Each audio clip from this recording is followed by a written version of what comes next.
Good morning বন্ধুরা, ছোটদের ভালোবাসা এবং বড়দের প্রণাম জানিয়ে আজকে আমি আমার ব্লগটা শুরু করলাম। তো দেখো, আমি ব্রাশ নিয়ে কলতলাকে চলে গেলাম। কলতলায় আমি যেই পরে কল চালু করে মুখ ধুয়ে নিলাম ভালো করে। ব্রাশ করতে এদিক ওদিক ঘুরে ঘুরে আমি দেখো ব্রাশটা করছি। তারপর আমার ব্রাশ করা হলো, আমি তারপর বাড়িতে চলে এলাম। চলে এসে আমি চাটা খেয়ে নিলাম। চাটা খেয়ে পরে আমি স্নান করতে চলে গেলাম। স্নান করে দেখো, স্নান করে চলে এসেছি। এরপর আমি ঝটপট চুল ছাড়িয়ে নিলাম, তারপর টিপো নিলাম। তো দেখো আমি পুরো ফিট ফাইন হয়ে রেডি। তারপর ভাবলাম চলো জামা কাপড়গুলো মেলে আসা যাক। তো চলে গেলাম ছাদকে, জামা কাপড়গুলো পরপর দেখো মেলে দিলাম। আজকে কিন্তু দারুণ আবহাওয়া। তো দেখো রোদ, খুব সুন্দর রোদ দিয়েছে। তার জন্য আমি সমস্ত জামা কাপড়গুলো ভালো করে মেলে দিলাম। মেলে পরে ক্লিপ লাগিয়ে নিলাম।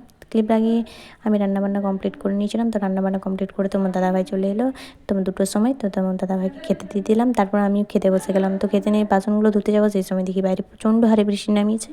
তো তোমার দাদাভাই বললো ঠিক আছে তুমি রেখে দাও, পরে একটু বাসনগুলো পরে ধোবে।